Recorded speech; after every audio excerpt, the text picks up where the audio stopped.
Welcome to Nitpicking Nerds, and it's time for ranking every commander! We're ranking all the commanders from Streets of New Capenna! Streets ahead!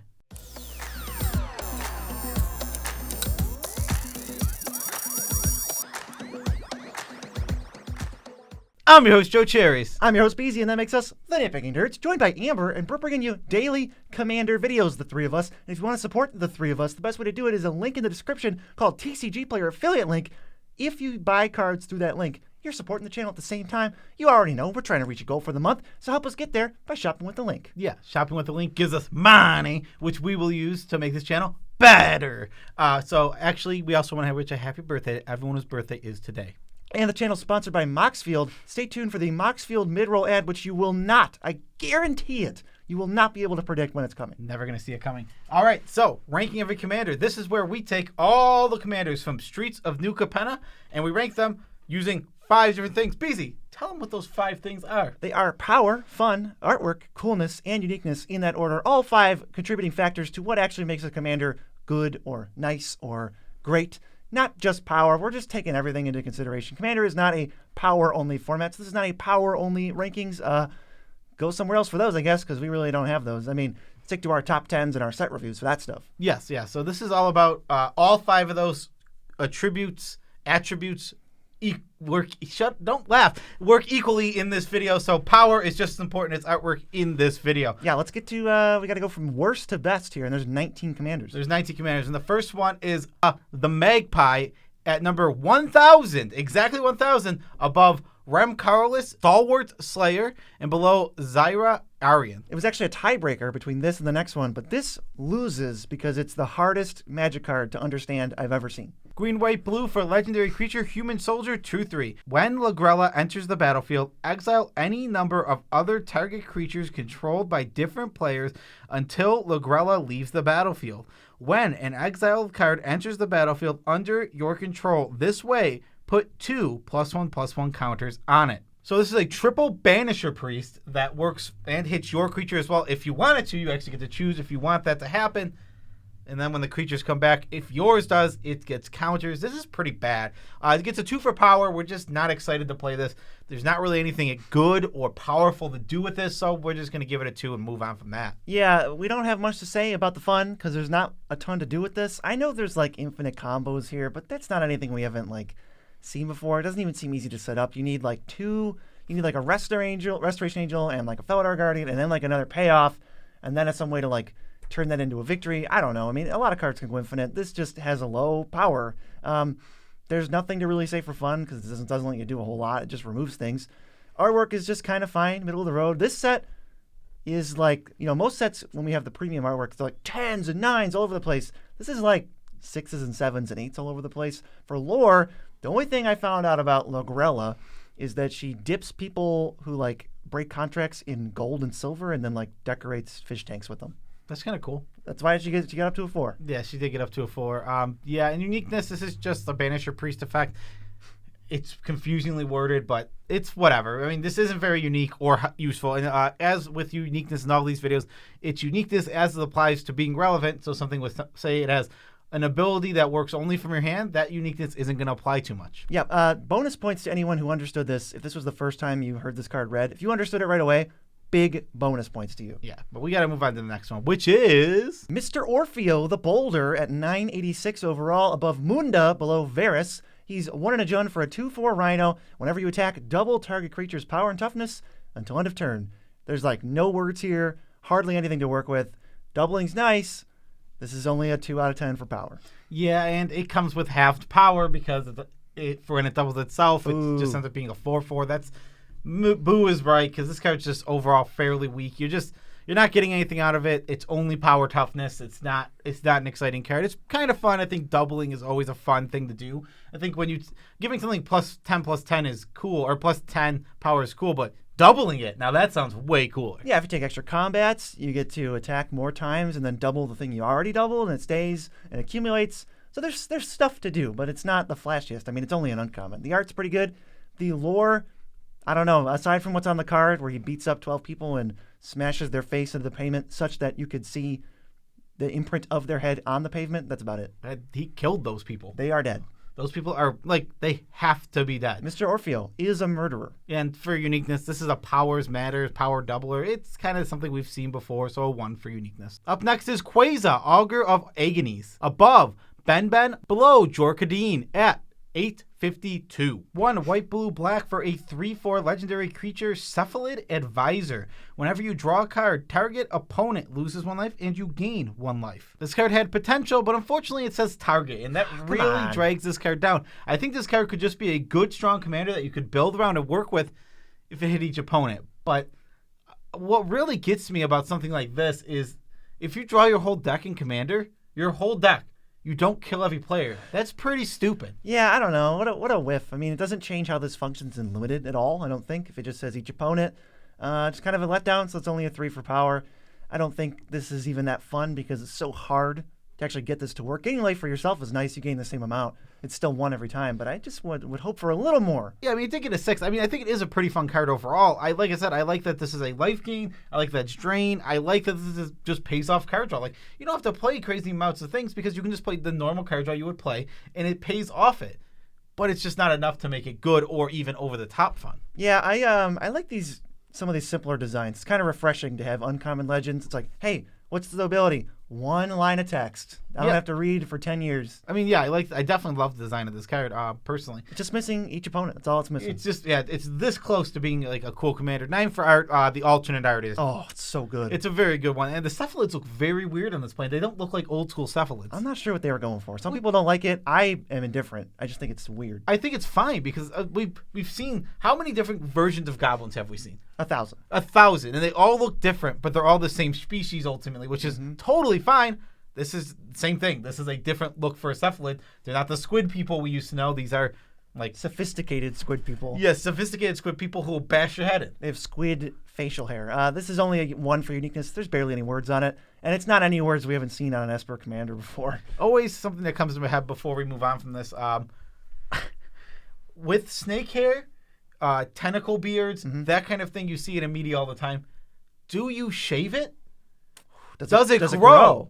Yes. Do you feed it? Is it just part of your face? Is it alive? Because they're definitely alive, right? Well, I mean, I know in Monsters, Inc., I believe her snakes eat. That means they poop, right? Are they just pooping in her brain? Well, to be fair, they don't have to poop in her brain. If they eat, just the nutrients goes into her body? They probably just go around. Yeah, exactly. But they wouldn't have to eat then. These are all great questions. Somebody tell us how tentacle beards. They will not be answered in this video. Can they grow? Can they be shaved? Where do they poop?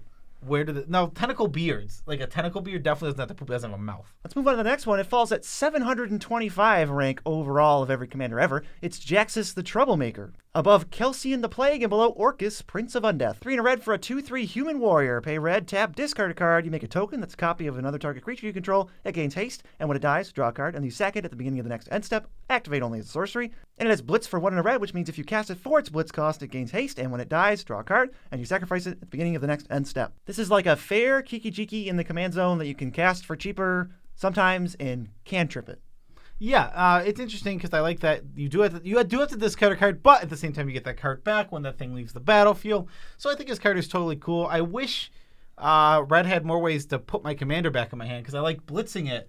And then if we didn't have to like have it die, you put it back to your hand somehow. That'd be really cool. But we're in Red, which you just have that one land. The Sanctum of Eternity. Exactly. So sadly, there's not many ways to do it, so we can't really take advantage of like one of the coolest things I would like to do on this card. Whatever, that's fine. Not a big deal. Can't you also like Conjurer's Closet it? You could, yeah. That's not really like that crazy though. You're not really doing that much. You've paid 5 mana for a Conjurer's Closet. To save 2 mana. To save 2 mana. It's not really that insane or strong. So this is a 9 for fun. I think there's a lot of cool ways to go with this. I like that it's not like the thing I think that's way more fun than like a Kiki-Jiki personally is that you can't just go infinite with a ham sandwich. You have to actually build this card to like, you want to make copies of cool things, get sweet ETBs, and like do a bunch of things. You're going to be drawing cards, but you want you want these cool ETBs that are going to make you tokens or just draw you cards. Any sort of little thing you can get out of an ETB because you need to replace the cards you're getting rid of. This card makes you build towards something good. Yeah, if I'm playing against Kiki-Jiki, that thing's dead. It's either dead or I'm going to admit that I'm okay with losing the game by passing with no removal. This is different. This is like you don't lose. You can actually play against this card and not die. I like the artwork. Totally right in that sweet spot. I like the scary demons in the background. She's just gonna punch you. She's ready to fight, but there's like all the demons and stuff in the background. I think that they're her entourage, and that's what she's doing with the. All we know is she's like a girl who starts trouble. That's where the 3 comes from. Look out! She's coming. She's gonna break your face. But she's not gonna do it in a very unique way. But she's not the face breaker because there is a face breaker, and that's not her. Yes, we got Cormela Glamour Thief coming right up. She's coming in at rank 648 of all time, above Nikara and below Triad of Fates. 1 and a Grixis for a 2/4 haste. You can pay 1 and tap her to make Grixis, but only for instants or sorcery spells. And when she dies, you get one of those things back from your graveyard. This is right in the middle of the road for power at a 5. The one thing I do like about it is that you can play things like Feigned Death, which are actually good with her because she gets back the Feigned Death afterward, making her almost unkillable if you leave up 1 mana at all times. She'll have to be answered twice, though she is always susceptible to things like... This card seems pretty fun overall. It's a Grixis Spellslinger, which is something we've seen before, so it's not very unique overall.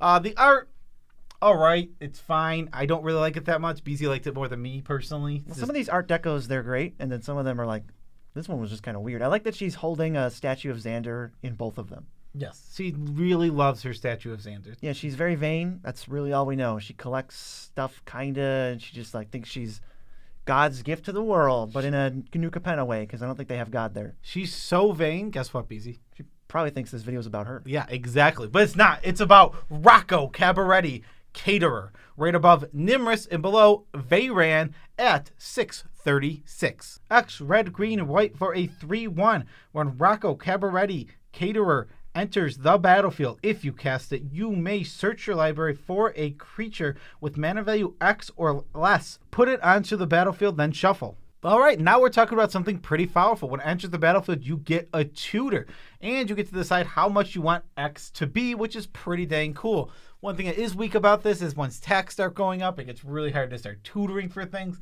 Again, I'm in for bouncing this back to my hand if we can. And we're in white, which has a lot of ways to do that, like White Mane Lion. Super, super awesome if you can get that going. This card just seems really solid. I don't know what exactly the flavor is here. I mean, we know the lore for Rocco is there's like one sentence. We know that they are a non-binary chef who works for the Cabaretti. Like, that's it. And I was like, how could we possibly know that they're non-binary if we only have one sentence? But it's on one of the cards. It's like, welcome to the Cabaretti or something. And it's like, Rocco sends their regards. And it's just like, I always thought it was funny in like a wholesome way where it's like, we have like deep, seedy, shady characters, but they respect pronouns, which that's good. That is good. Good for you, Cabaretti people. It is good that these people who will murder you, they're gangsters. At least they're willing to respect pronouns, which is nice. We also have some fun here. This card's awesome. It is searching your library. I like how fun this is. I also like if you play it on 3, it's a rest spell. You get Dryad Arbor. Is he like, what is he catering there? What are they catering? Like, people, like, you open the dome and it's like, oh, it's Sakura Tribe Elder. It's Dryad Arbor. That's not food. What are you doing, Rocco? Rocco's a terrible caterer. We got art, total, normal, art deco. Sometimes the art deco one's better. Sometimes the regular one's better. Now, I don't know what's going on because I could not see, if someone could help me out with Rocco's face on the original non-art deco artwork, where is his face and like what are the features on it? Because I cannot tell what's going on. Yeah. I don't know if they have a beard or like a mustache or something. I really just, it looks like a jumbled mess of colors. Yeah, and this is Naya creatures, right in the average. I think the thing that makes this unique is that it is a tutor, and that other than that, it's like it's your 40 creature Naya deck. Classic. We've seen these a lot. Yeah, we're actually going to go a little bit out of order this time. This next commander ranks all the way at number 1. It's the commander of deck building websites, which is, of course, Moxfield.com. I mean, come on. Now, I knew you didn't see this coming, but you can go to that website, which is the commander of all commander building deck websites. And if you go there, you can follow us, first of all. Second of all, build decks in a more efficient way than you could have ever hoped or dreamed of. Yes, use the website and all of its amazing features. You can even put your whole collection into Moxfield. I mean, people like keeping track of their collection. I think it's too much work because I buy cards every other day, so I don't want to keep track of. I don't want to I don't want to buy them off of TCG, get them in the mail, put them in. But if you like doing that, Moxfield has that feature. Yeah, you can very easily select what kind of price you want, whether it's the cheapest version all the time if you're building a budget deck, or enter the exact versions and specifications, and then you can keep track of like how expensive is your most expensive deck. I have my competitive character deck on there, and I can just see like it's X $1,000 just because I get a good price check without having to do any work. And don't worry, your basic lands will not be put towards your, no matter what art you pick, your basic lands will not go towards your total. Right, that's for what your mostly deck is for worth. budget. Yes, so it is good to like figure out what your deck is actually worth. How about the next commander? The next commander, actual commander, is Ginny Faye, Jetmir's second, above Narfi, below Myojin of Cryptic Dreams at 576. Gruul hybrid, green Selesnya hybrid for a legendary creature, Elf Druid 3/3. If you would create one or more tokens, you may instead create that many 2/2 green cat creature tokens with haste, or that many 3/1 green dog creature tokens with vigilance. Like most of the Cabaretti cards here, we're doing some token things. This one's pretty powerful. You can make large amounts of tokens, and then you just end up, turning them into 2/2s. Because you make 1/1s, you get 2/2s. You play an Avenger Zander card, and when they don't come out as 0/1s, they instead come out as dogs or cats with haste.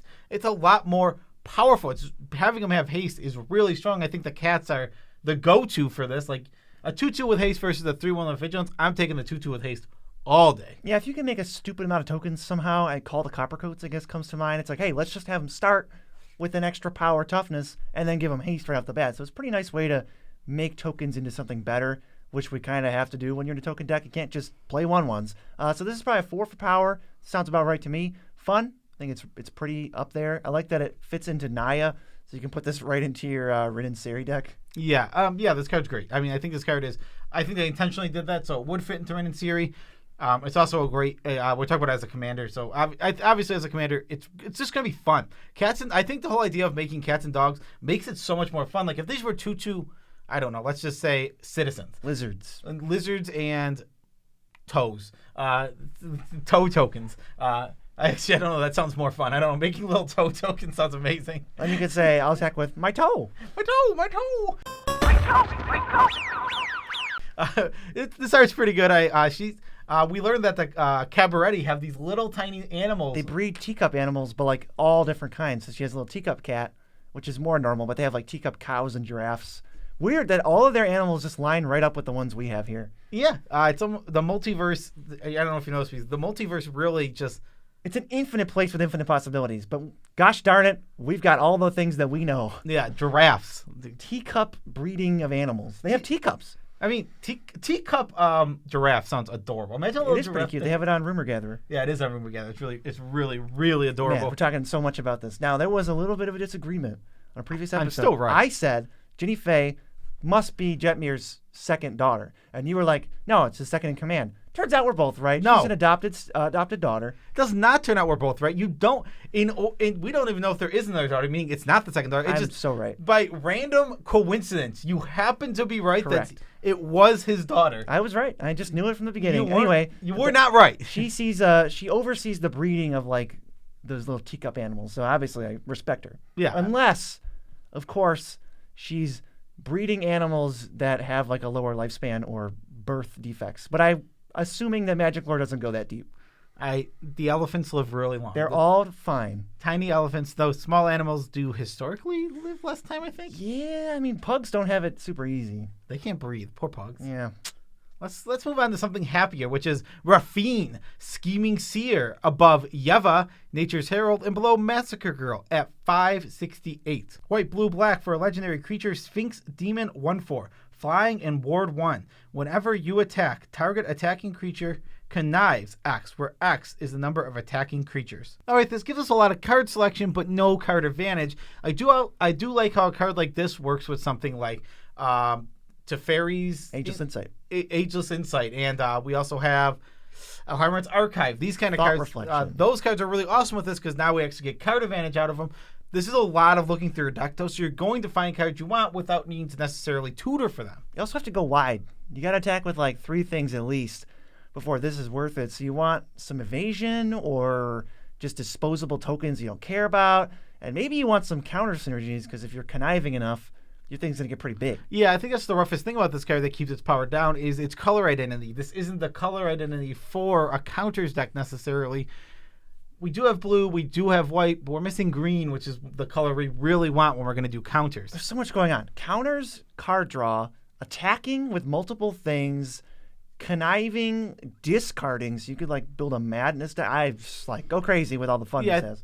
It does have a lot of fun things. Like you said, I think the weakness of the card is it's not a focused card. I don't know which way you need to build this. There's just so many different directions to go that I feel like you're gonna. Well, I feel like you're gonna struggle to come up with a cohesive deck with overall. But I think overall it is pretty strong. I mean, you got that 4/4 is not horrible, but I think it's gonna struggle to come up with an identity. Yeah, the art's good. I like me a good demon. I like the fact that I figured out the lore for these 5 founding family members. The founding fathers. Yeah, some of this. Rafine's a girl though, so they. And mothers. There was like this archdemon council thing, and they like did some magic spell to like create the New Capenna tower or city, and then they kind of like appointed these 5 people, and then like turned them into demons as they signed the contract, and then like it like memory wiped people or something like that, and just kind of like reset everything.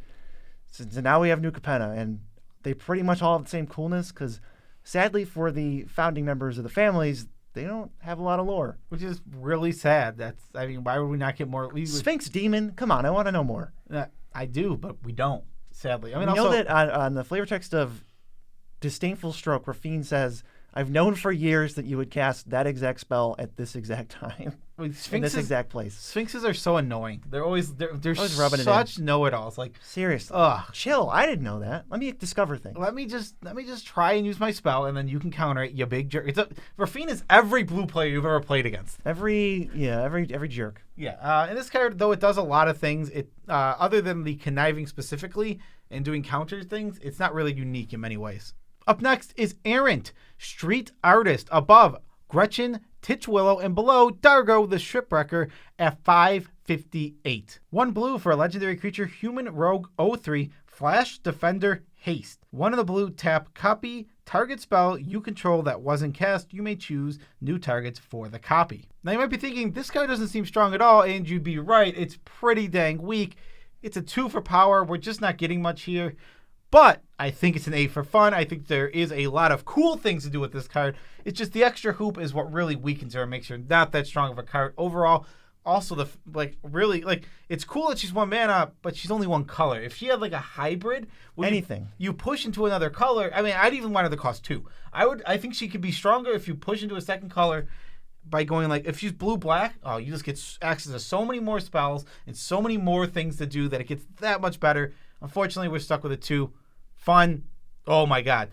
Copy all the spells. Do all these sweet things. Play all your connive cards because she works really well with connive. And you can get great value out of this card quickly. Well, yeah, the thing about adding colors to add power, that's true of every commander ever. But this one is like blue already can copy spells. That's well within blue's wheelhouse. So you don't have access to spells that like shouldn't be copied or can't be easily copied. So you're kind of just doing all the classic stuff. It's like could be cooler. This card needs red. I mean, honestly, that's the other copy spells color. Like, you get access to probably like 20 more good copy spells just when you add in red. And unfortunately, she doesn't get that. It weakens her a lot and takes away from the power even. Art, totally all right. I like the idea of the art. Graffiti. He's doing like graffiti kind of, but it's not graffiti because they don't have the word graffiti on Capenna for some reason. Yeah, I don't. They have illegal street and wall art. Why not just call it graffiti?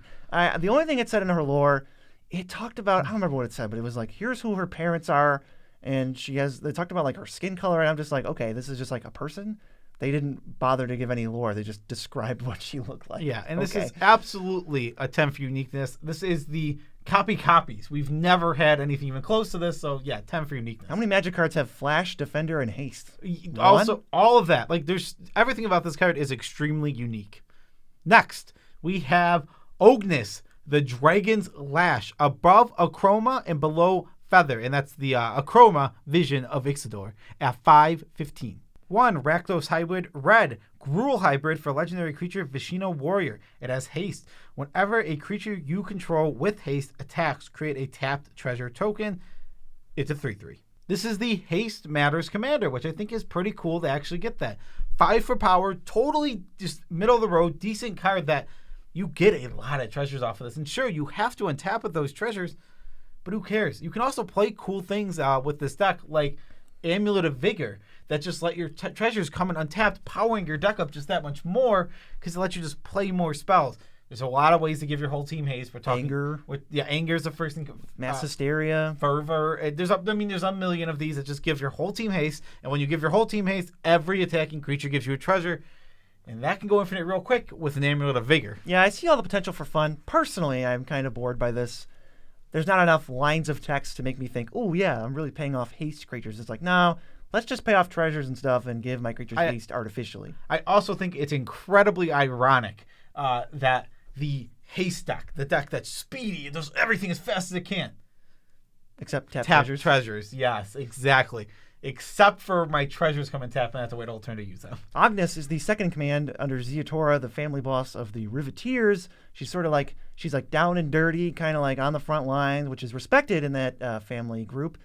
Other than that, she's got green fire breath that was gifted to her by Zatorah, so that's cool enough. Yeah, and for uniqueness, it is a keyword payoff, which is nice to have. It's new, and it will fill in a slot that previously didn't have a commander, which is nice, but treasures are just becoming one of the most overused things in terms of design. In terms of design. I mean, they are overused. Right, we don't need to keep coming back to that well. Like, it's not like treasures are broken, because every time we say treasure, we have to say treasures are not broken.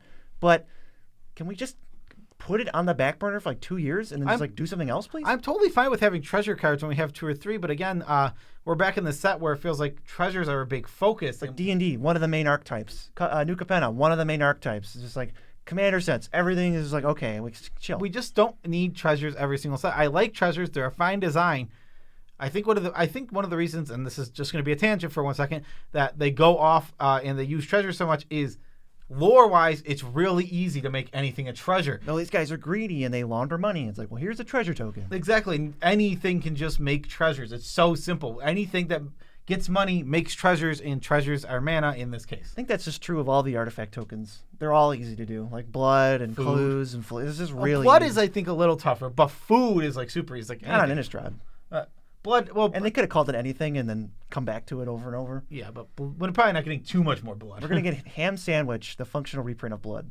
The ham sandwich makes you. It makes you loot. You have to rummage. Obviously. Next, what is it, BZ? That's Evelyn the Covetous at 506 above Svalin of Sea and Sky and below Hithonia the Cruel.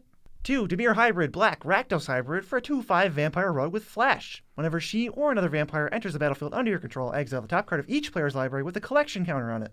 Once each turn, you may play a card from exile with a collection counter on it if it was exiled by an ability you controlled, and you may spend mana as though were any color to cast it. So we're casting other people's spells, we're trying to play instants from top of everybody's deck on multiple turns in a turn cycle, and we're like, Vampire Tribal? Kinda? You can lead into whichever way you want. It's pretty unique.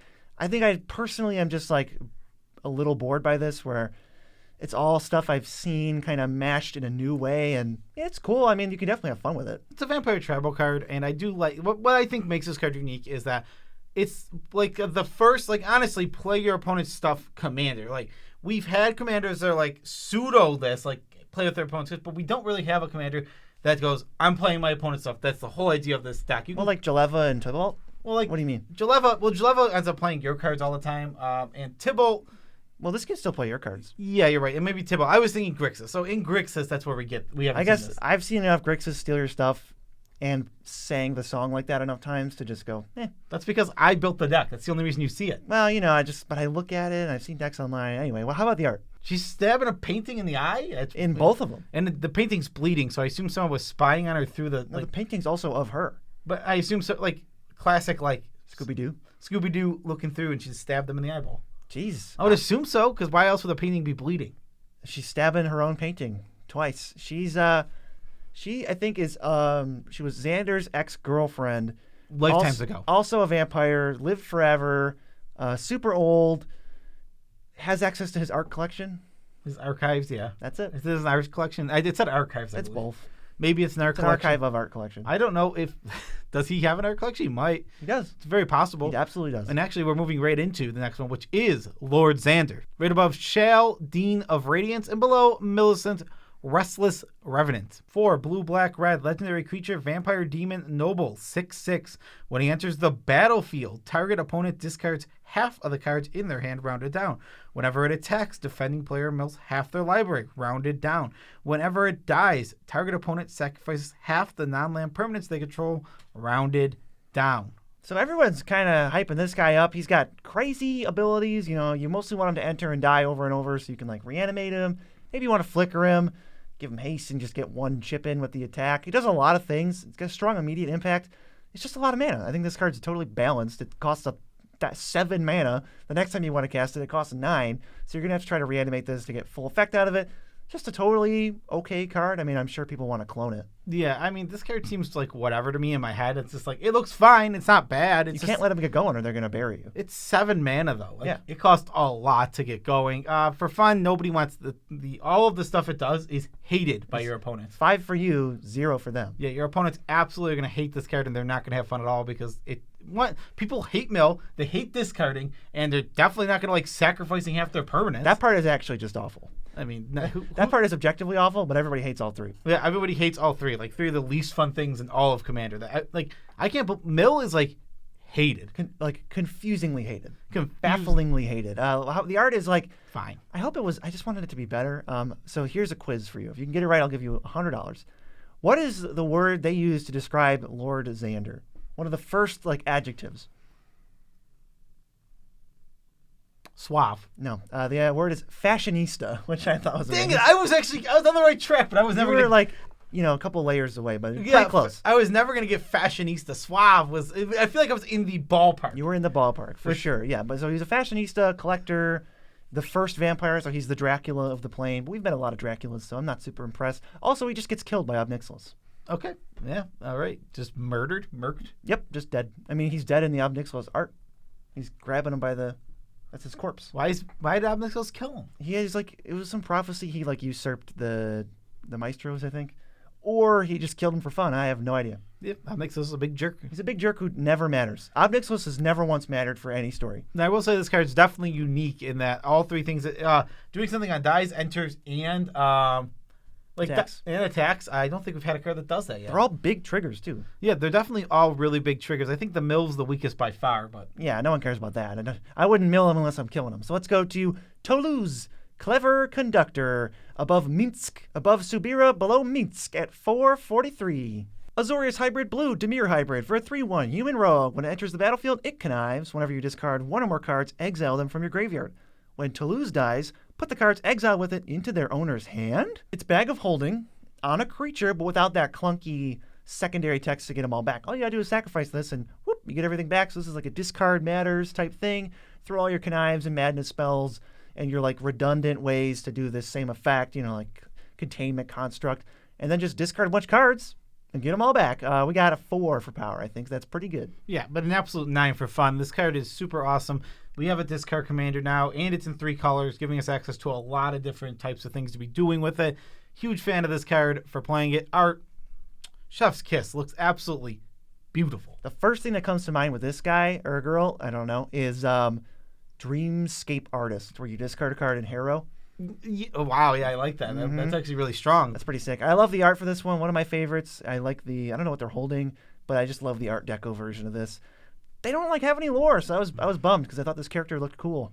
They don't do that much. They conduct the train, probably. Yeah, they have some kind of shield barrier on them, something like that. Cool. That sounds not that cool at all. Yeah. Amber's asleep. Amber is asleep. So let's move on to actually the next one, who is Rigo, Streetwise Mentor. Above Kaidal, Chosen of Krufix, and below Alenda, the Duskgroves at 367. Selesnya Hybrid, White. Azorius Hybrid, Legendary Creature, Cat Citizen. It's a 2/2. Rigo, Streetwise Mentor, enters the battlefield with a shield counter on it. Whenever you attack a player or planeswalker with 1 or more creatures with power 1 or less, draw a card. This is a lot of card draw really, really easily. Quickly, too. Quickly, yeah. You just, you deploy all your little 1/1s, you get them all out there, then you just go, okay, play this, attack. Wow, that's it. And this is 3 mana. This is a powerful card. 7 in the power department. We're absolutely happy to play this. I mean, I like playing all the little 1/1 unblockable guys that blue has because we can just attack. It's not dying because it can't be blocked, and we get to draw a card.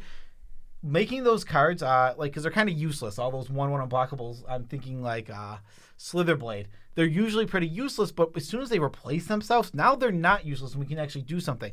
I also want attacks triggers in other places. I'm thinking if I attack and something happens, all right, now I'm super satisfied with this because we can pump power after they attack. We just need to attack with it while it's got 1 power. Yeah, you get Sidar Kondo and you get Tetsuo Umazawa, Fugitive. You get they just like make all your dudes unblockable anyway, so you can just have dumb tokens. This thing you can play this thing on turn 3 and then draw 3 cards. Like, that's how good it is. That's how much cheap stuff you can play. Yeah, exactly. You can just, you got your Memnites, you got your Ornithopters. Yeah, all of those things. Just exactly. They're going to replace themselves, so they're totally worth having in this deck. It's going to be a fairly fun deck. Annoying for your opponents because they're going to have to. Quick. They got to kill all your annoying, unblockable dudes all the time. I mean, you're just going to have to, like, get your game face on. Don't dirtle for the first 4 turns. Pay attention to the Rigo player because they're going to have 10 cards in their hand before you even play your commander. You call him Rigo? Yeah, it's Rigo. Streetwise Mentor. Rigo? Yeah, like Rodrigo, but I was thinking, what did I call him? Rigo? Rigo. I don't know. I like his lore, though. He was like a street kid, kind of like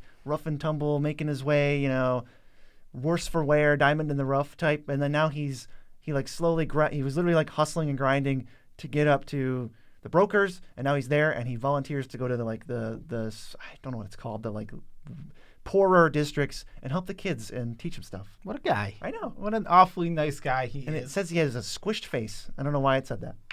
Why are you making fun of him? Good squished face. He does, but like you don't need to point it out to everybody. Jeez. Up next is my personal favorite. Oh. All of our patrons. As you know, they support this channel, and they are super awesome. Direct support from them helps keep this channel kicking and going and chugging and kicking and chugging and kicking and chugging and kicking until we eventually have made all the videos we can possibly think of in 30 years, and we just go to sleep. Every one person who doesn't become a patron after watching this video, I will cry for 0.1 seconds. 1 tear. 1 tier for every person who doesn't become a patron. I want to be real busy. He's going to be crying a lot That's after like this video. 20,000 tiers minimum. You're going to be That's a long time. No, please. I might not come back for the next video. Yeah. I'll be busy crying. Yeah, imagine that. You might dehydrate him. I might die. Yeah. Do you want that? Do you want BZ to die? Become a patron. Now it's getting really weird. So just become a patron if you want to, please. Thank you. Let's go to the next patron. Become a patron if you don't want BZ to die. Next commander. It is Falco Spara Pact Weaver at 232 above, almost, and below Volo. 1 green, white, blue for legendary creature Bird Demon. 3/3 flying trample. It enters the battlefield with a shield counter on it. You may look at the top card of your library. You may cast spells from the top card of your library by removing a counter from a creature you control in addition to paying their cost. What really makes this card strong is that, 1, it's card advantage, which is going to be good. You're going to have lots of counters. Obviously, we're removing the shield counter from this. We're proliferating all over the place, and we're making sure we have tons of counters. But it does just have combos with things like Flux Channeler and Sensei's Divining Top. Even Devoted Druid is just going to go ham with Divining Top because you're untapping it with the counter and you're removing a -1/-1 counter, which makes it bigger, which makes you put another one on, and all that kind of stuff. It's no secret that Devoted Druid is just an infinite combo machine. Same with like Pillapala. So yeah, high power. Fun gets ticked a little bit because you're going to have to watch out for that stuff. I do like the shield counter. I feel like in Commander, a shield counter is better than in Limited because no one's throwing around 1 damage. It's going to be like, oh, hey, this might survive a board wipe you have in your hand. Yeah, but I feel like even in Limited, no one's throwing around 1 damage. Well, yeah, in Limited, you can just like chump block and remove a shield counter. Yeah. But there's no attacking in Commander. But something like a Falco Spire is a flyer, so it's true. It's going to be an actual pain in the butt to get rid of. This got a 9 for art. Super good art. I love the way that the deco art looks for this one. Yes. Also, Falco, that doesn't really factor into the points, but we can say hands off my bread. Solid, what is that, a melee reference? Falco? Maybe a brawl reference. The first thing Falco makes me think of is, because it's a gangster, is Falcone, the gangster from Batman. Ooh, see, I just think of Falco, the Falcon. I think he's a Falcon, right? Yeah. He's blue, though. Falco is definitely a Falcon. I don't know, he's blue. But why would you be... If he's not a Falcon, then... Captain Falcon's not a Falcon.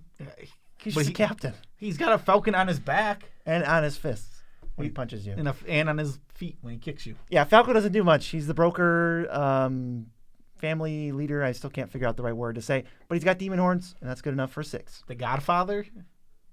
Falco? The Godfather of the brokers? There's a word that I just can't get to. Mob boss? I don't know. Boss, maybe. The boss, the granddaddy? Boss. Daddy. I think you're looking for daddy. Let's go to another boss, not a daddy because it's a woman. It's Zatorah the Incinerator. But they call her daddy. Ranked at 192. It's a good podcast. Above Arcades the Strategist, below Krenko, Mob Boss. 3 and a Jund for a 6/6 Demon Dragon with Flying. At the beginning of your end step, you may sacrifice another creature. When you do, she deals damage equal to that creature's power to any target, and you make 3 treasures. A Jund sacrifice commander? No way! Yeah, what I really like about this card is that I'm not really worried about throwing the damage around, though it will be relevant in a lot of situations. I want to sack little tiny tokens, and I want to get 3 treasures. That's really what I want. And help pay for her tax when she inevitably dies. Which she will sometimes. But you just want tons of creatures to throw away. And yeah, sometimes you're going to play a big giant thing like Golta. And you're just going to throw it at somebody and get 3 treasures. And it's going to feel great. But yeah, I'm looking to just throw away tokens, to turn my tokens into treasures and just get advantage out of that. Play Galta, you give her Infect, and then dead. Yeah, interesting. I never thought about that. Yeah, you got black and green, so everyone's an Infect commander. It turns out everything's an Infect commander if you're brave enough. Yeah, exactly. Anything is Infect. This is gonna be pretty fun overall. Though I think 2 of it's taken away because it'll be a little unfun for your opponents at times. It's just a commander that has to die, and it'll keep coming back though. But yeah, it kind of fuels itself. Yeah, you want to kill this before the first end step. I would leave up removal for it when you know it's coming the turn after. If you can do that, you're just gonna shut them down. And 10 for art, beautiful. The deco art again. I think it's the only card with a 10.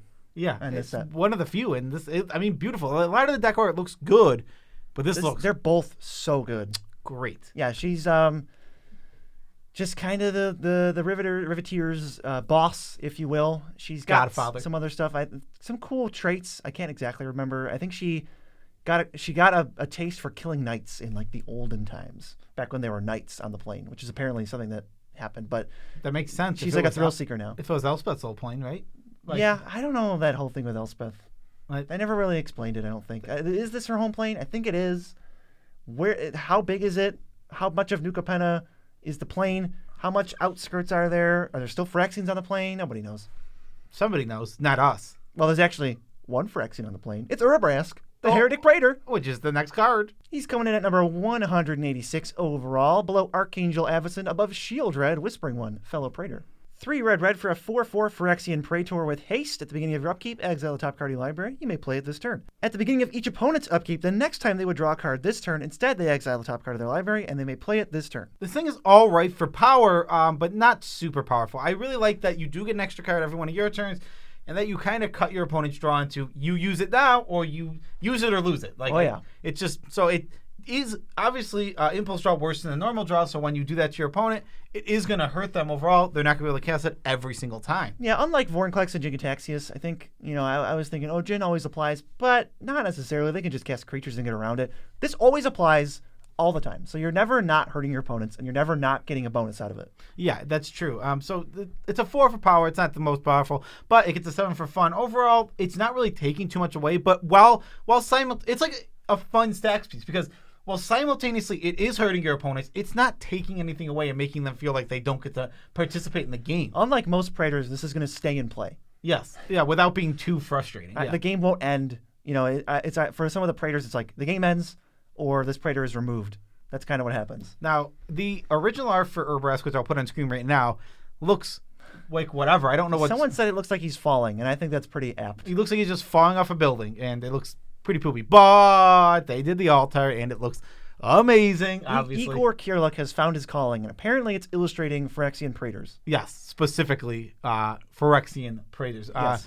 If you didn't know, Urabrask is a 10 for coolness. He's part of the Praetors. I think he personally is my favorite Praetor, which makes me so sad that all of his cards suck. Yeah, he's my least favorite just because I would much just prefer them to be some evil entity, single force. Well, I don't like dissension among them because it just feels like it makes them easier to beat, from the hero's perspective. What's so cool is that the Praetors all this time had been black until New Phyrexia, and they took over Mirrodin, and they actually the plane was so they had the suns and all the mana that actually made them do that. And it's so cool that the mana affects them and gives them like personality. It's like a program where he's got more empathy and doesn't want to force completion on things. But he's still on the Phyrexia's side overall, where he's got this grand vision, but he disagrees with the other Praetors.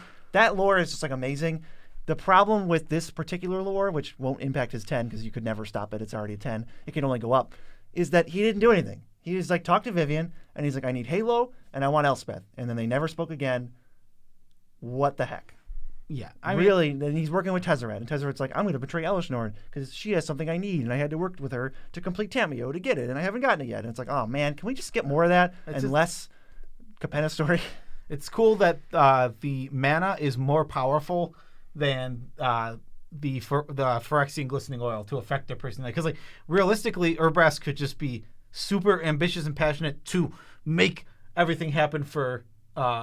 Right, but he's all about freedom. Freedom of choice. And he's great. I love Urbrask. He's cool. I just think he's my least favorite. Yeah, if Urbrask isn't my favorite commander from the set, this next one definitely is. It's Jetmir, Nexus Revels. It's above Tevishat, Doom of Fools, and below, well, another Praetor, Elishnorn, Grand Zenobite at 143. 1 red, green, white for a cat demon 5/4.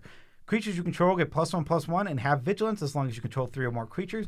Creatures you control get +1/+0 and have trample as long as you control 6 or more creatures. Creatures you control get +1/+0 and have double strike as long as you control 9 or more creatures. So when you control all of the creatures, 9 that is, including him, so only really 8 because you obviously have him if you're counting, this is +3/+0, double strike, vigilance, trample.